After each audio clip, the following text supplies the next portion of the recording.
Hello guys, welcome back to What If for the sixth installment of the TV. This show involves like different type of shows that have have maybe limited for about 2 seasons or something like that. And what if they carried on with a third one, or was a series in between that we saw want to have like at the time really, or something just like that really.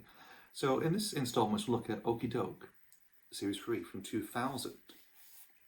Just to clarify this one, this is not my original idea. This is from a guy called Pagon, aka Simpsons Clips 24. Excuse my stuttering a little bit. Who invented? Well, the thing that came out of it was he did an entire sequence, of course, like what if Oakie Doke was like had a third series in 2000, and he actually did really, and that sparked a little thing really. He did post out a little few things about like what stories, what would be included, what bits and pieces would you think might be interesting to do, and I thought, that's been interesting, really, really good. And it's all played with my mind a little bit, and I thought, why not just discuss it really and expand on it, make it a bit more rounded, I would say. So here we go. Just for anyone who doesn't know what Oakie Doke was, it was a Cosgrove Hall TV show back in the 90s, and only about 2 series, I think in 95 and 97. I remember Jimmy Hibbert, of course. You've got David Holt and Kate Harbour doing the voices. You've also got people like you had Brian Little did the first series. People like Paul Cavella, Stu Sutcliffe and Sue Pugh did the first series. Second series that was about 96, 97. That was directed by Ellen Mesk, who was I think that was the first TV series she ever did. Actually, was an independent American animator really at the time. Like she did on independent films, whatnot, down in the States. This is the first show that she did for Cosgrove Hall, and she did a few like Animal Shelf, whatever.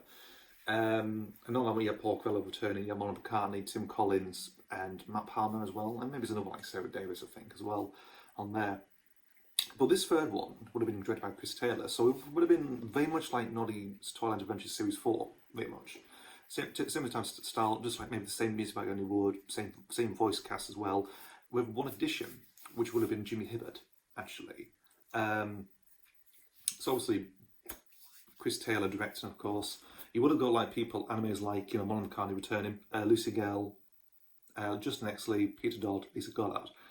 They mentioned on here, of course, Richard Haynes, which is untrue. That's very untrue actually, because Richard Haynes didn't join until 2003, so like 2003 actually become an animator really. So that's false, that is really.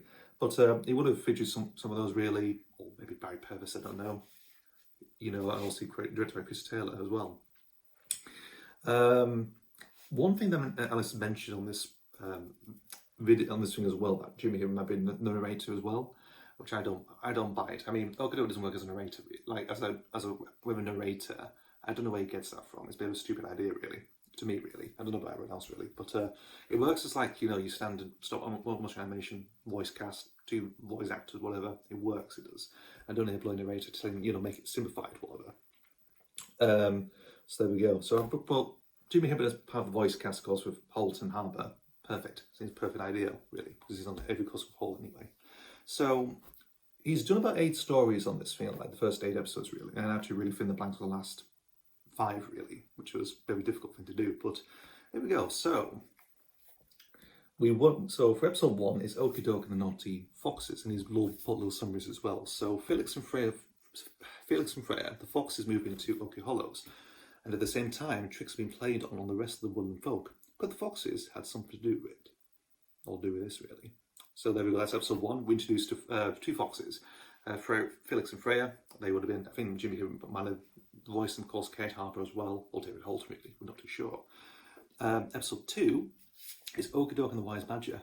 Normally, Oakie Doke can help out with anything, but today he doesn't know how to help Albert with his problem. And that's when Albert tells him about Benjamin Badger, an old hermit who lives somewhere in the woods and knows that all there is to there really. And Oakie and Albert try and look for him. So there we go, another character introduced, which is like somebody like Badgery from Winnie the Willows really, type thing. Really. So in my opinion, another one he'd probably again either be David Holt or Jimmy Hibbert doing his voice really. Of course, no, I don't know what he'd be like actually. A bit more cartoonish, a bit much like more cartoonish, not like another proper clone Badger, Cosgrove Hall's version. Was in the little Badger? No, don't think so.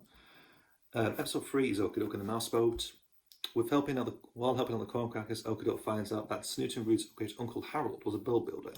So Oakie helps the 2 young mice build a boat just like the ones Harold used to. But when a storm approaches, Snoot and Root end up lost on the river, and Oakie organises a rescue party. So there we go. Episode 4 is Oakie Doke and the Kite. On a windy day, Oakie Doke helps Marcy and Marcus the moles create a kite and decide to fly it. Root Corncracker decides to fly the kite out for himself, but pretty soon he's up and away. It's up to Oakie, Marcy and Marcus to try and get it down safe and sound before Rose finds out. So there we go. Episode 5 is Oakie Doke and the Rainbow. A rainbow appears in Oakie Hollows, and Dave and Denzel are convinced that there's a pot to go at the end of the rainbow. But Oakie Doke believes it's just like a wooden legend. So with the help of Lizzie Tickle, some dried clay, and some gold paint, he tricks him into thinking that the wooden legends are true. So there we go. Episode 6 is Oakie Doke and the Sports Day. Oakie Doke organises a sports day in Oakie Hollows, and everyone is fit and ready. Well, except for Abel, the frog, of course, who is unfit as unfit can be. With the help of Moses and Neptune, Oakie devises a fitness program to help Abel out before the sports day begins. So there we go. Episode 7 is Oakie Doke and the new Treehouse. Rufus, Ray and Hazel are moving house, so Oakie Doke helps them. The only trouble is the new house hasn't been built yet. Come to that, treehouse construction is not one of Oakie's skills. So he asked the rest of the woodland folk to help him build it while the 3 red squirrels were out and about. Okay, and the last one he put is for episode 8 is Oakie Doke and Snow Tunnel. Snow has fallen in Oakie Hollows, and as Oakie Doke tries to get the snow off his scooter, Felix and Freya the foxes decide to try digging for themselves. Soon they are tunneling around the woodland, and at the same time things start sinking into resulting mounds. So Oakie investigates. So there we go. So that's the first 8 episodes, of course, and I've sort of done a few more anyway. So anyway, it's like the 5 ones had to really finish off anyway. So episode 9 is Oakie Doke and the Babysitters Club. This is basically to do with this Oakie babysitting. What do you call it? Shrew and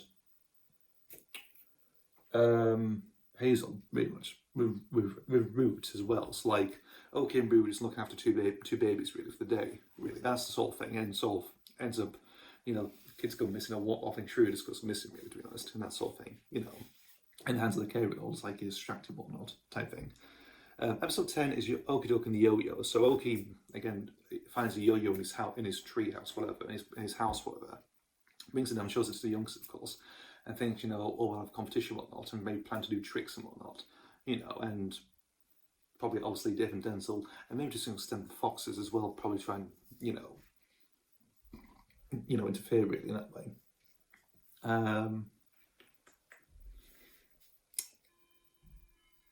Excuse that. Episode 11 is Oakie Doke and the Hot Day. Basically, just do summary. I've seen there seems to be a recurring theme with some of this stuff. It's like involving hot weather and everything else. Everyone's bored. The youngsters are bored. It's hot. The pond's dried up, of course. Like Granny Annie's and whatnot, and they're just trying. Everyone's just trying to think of a way of cooling down and everything else. And Oakie tries to find a solution, really, indeed, to just help out, really. So there we go. Indeed, the plausible one is Oakie Doke and the parachute. Oakie decides to make a parachute out of string and fabric, really, out of cloth, whatnot.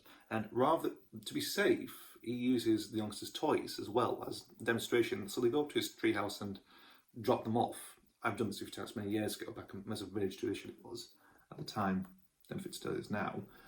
So you just take a toy and it ends up being attached to a parachute over. So he drops off his treehouse, and also he goes, well, with Root's toy, they'll all wrap that mouse they use, which dedicated to a full episode of actually looking for it, pretty much in series 2. Also drops it, but a gust of wind blows it away and ends up going around Oakie Hollows. So there we go. And also to find it and chase it around like a mad wild goose chase around there. And that's really what it is with Oakie and the parachute. And finally is Oakie Doke and the Long Lost Family. And this would have been the finale. This is actually the finale. This is going to be the last series of Oakie Doke. So I think it's to do more with him, really, because we never know about his family, really. We've got new characters introduced. We've also got the communities as well, really, and they mention people as well, of course. We can introduce Harold, Uncle Harold or whatnot, like many years ago. Great Aunt Agnes from, Granny Annie's sister, whatnot.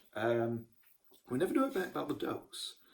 you know, and obviously I'm not going to say like it's not a story involving, you know, like him finding his family or whatever. No, it's not really that really, but it sort of implies that he's depressed. Is only like it's no, it's just him on his own, really, and I think it's just like it's like a sort of like somber story, really, in a way. You know, it's like moments, but it's like, you know, he's depressed, that type of thing. It's like he's a bit unhappy, you know, and they come to realise, you know, well, we are your family. That's the main thing. It's that type of story, really, that type of storytelling. So it seems all right, really, and it all works, you know. So the community itself is basically his family anyway, and that's how it ends. How Oakie Doke really ends, really, in that way. You know, like the community is basically one, really. So there we go. So that's Oakie Doke Series 3 from 2000. Thank you. Credit goes to Ellis Pagon, really, for first 8, of course. His general idea was included, everything else, and yeah, it would have been interesting, actually. It would have been a bit more slicker, like, again, like Noise Toy Adventures, the 4th series. It would have been like that, really, you know, in terms of stepwise how it's filmed as well, and how it's animated as well. You know, but music's the same, only would have been, you know, done the music, and Kate Harbour and David Holt, along with Jimmy Hibbert as well, doing the voice acting, so it would have been really interesting. New characters introduced as well, the Foxes and Benjamin Badger as well. Would have been interesting. So there we go. I don't know if they actually ever plan to do any more. I'm not too sure. They only did the first 2 series, really, and but it gives you a little bit of insight, really. But there we go, guys. So that's it for the 6th instalment, Oakie Doke Series 3 from 2000, and the last one to do feature children's TV shows, because the next 7 are going to do with maybe family and other stuff as well, which we'll get to, actually.